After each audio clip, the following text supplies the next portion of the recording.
Hello everyone, welcome to Kishore Chess Mentor.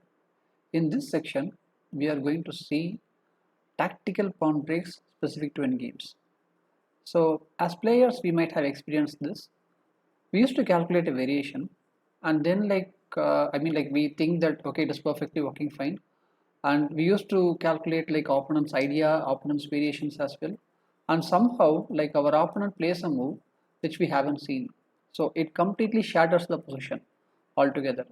So as players, like we will have encountered these kind of positions, but here it is specific to end games, so wherein like there is less material, and even then there are certain tactical pawn breaks that is happening, like which are quite unexpected. So we are going to see those kind of end games now. And in the first game that which we are going to see is, let's try to evaluate this position. White is having king and two pawns, as well as black is having king and two pawns. And the good thing for black is, I think like he is having an outside passer that is on the a4, so he should be happy about it. And on the other hand, black should be happy that the pawn on f6 is stopping both the pawn on f5 as well as the pawn on g4. So the thing is, I mean the pawn cannot move, okay, because like this pawn is controlling it. So having said that, say in this position, we can, okay, so these are the plus for black. So what can black try to do? Either black king can try to go and try to take this pawn. So meanwhile, like white is so busy, I mean like he has to go and take this pawn. So meanwhile, like black king can go and take this pawn and then promote this pawn as a queen, because like with just this pawn he cannot promote it as a queen because the king is not going to move away. So this should be the idea. Okay, for white, what should he do? For white, the most obvious thing that what he can see is like the king can go to b1. Okay, that is the thing that which we can think of. And one more thing, okay, so having thought about this, let's say king b1, king c4, and now in case if you play king a2, trying to stop the pawn and trying to take the pawn, he can go on and he can go on take the pawn. So now he is having two pawns. So meanwhile, if white goes on and take this pawn, meanwhile this pawn can go and take the queen. So this is a sure win for black. Okay, so what else? There is a beautiful move, I mean like which has changed the course of the game, that is g5 pawn break. This tactical break, I mean it is pretty forced for black to take the pawn. So what will happen is, it is white who is going to take the queen first, and more importantly he can give a check and then he can take the pawn. Okay, so this is the beautiful thing. And let's say for example, okay, I didn't saw this move and I played king b1. Okay, now he played king c4. Even now this option is available, white can go on with g5, and now the king cannot stop it. Okay, play king d5, he cannot stop it. Okay, so the having said that, the most important thing is, okay, so we might assume certain things like, I mean like this pawn is f6 pawn is holding both the g4 and f5 pawn, but it is not the case. Okay, and we might think that the king has to take the pawn, okay, but white has other options as well. So let's move on to the next position.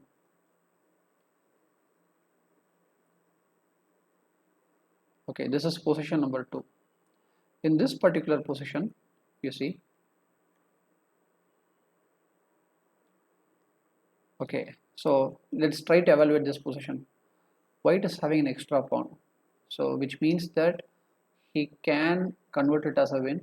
Okay, because like in king and pawn ending, like we used to say this, if someone has managed to have an extra pawn, like they will have the winning chances. But here there's a subtle difference associated to it, that is black's pawns are so advanced. So when black's pawns are so advanced, which means that he can try to create a passer out of it. But unfortunately in this position, it is kind of a symmetric pawn. Say A, B, C, I mean like white is having pawns on A, B, C, whereas black is having pawns on A, B, C. So how can he create a win out of it?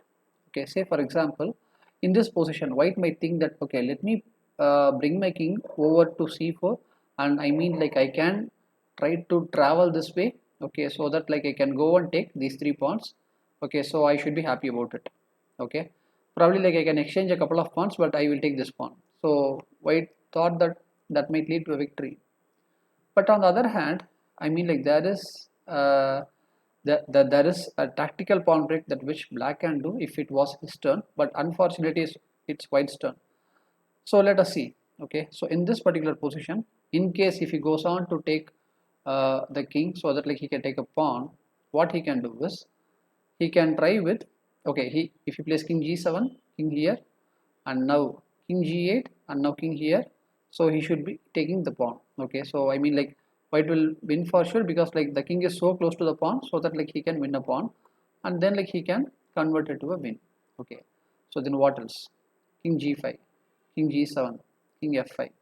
In this position, if he goes on with king g8, you can play king e5 again. I mean like you can go and take the pawn, meanwhile like black king is so busy to take this pawn, so then I mean like white king can take the other pawns and it can win.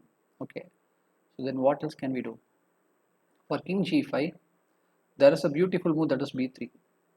Okay, so what is happening now? We said that it is symmetric pawn structure, but I mean like b3, what difference can it make? We will see that. So in case if he takes a into b3, black says that, you know what, this particular pawn, okay, it is not having any pawns on the symmetric, like say a5. Okay, so now the a pawn doesn't have a blocking a pawn. Okay, of course there are b pawns. So here in this position he will say, okay, I don't have an a pawn to block, so what I will do is I will sacrifice this pawn. So now pawn has to take it, and now pawn a3. So black will take the pawn, I mean black will take the queen. So this is one. Okay, what if he takes c into b3?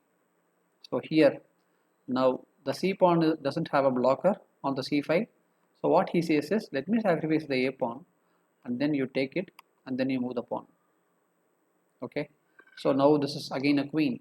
Okay, so then what else can we do? I think we can't do much about in this position. So it's a win for black. Okay, which is quite unexpected, right? So what shall we do? Okay, so does white has a winning chance? So we have seen that every problem starts with black playing b3, right? So what white should do is, let's stop that one, and there is no option for black to play b3.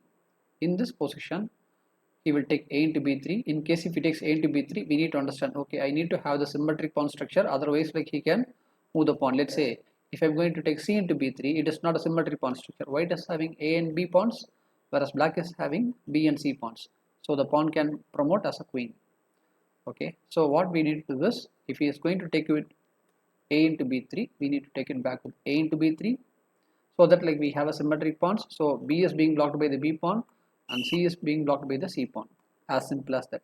Pawn into pawn into. And now what we can do is, white is having an extra pawn, so king goes here, and we shouldn't rush with, I mean say if you play g7, it is again a draw.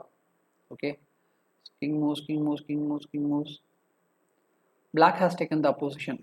Okay, so from here like it is going to be a draw, because king moves is going to take the opposition, and pawn moves again. We know like it's a theoretical draw. So what shall we do here? So in this position, king to g5, king here, and now in case if you place king g8, okay, you can go here, and then you can take the pawn. So here in this position, you play b4, king b8, b5, king here, king c7, king a7, b6 check, and now in case if you go to a8, here check, and you take the queen. As simple as that. Otherwise, you know what, say for example, here there is an option for the king to go to a7. If he goes like that, king c7, you can play this one, but again it will be like this. Okay, king goes here, and then the king has to come back. Okay, and now king goes back, then pawn here, and then king goes back, so here. So I mean like kind of a variation like this, but here there is a problem that which we can experience like this, and finally like it ended up in the same position as before. Okay, so and black and white can take a queen. So as simple as that.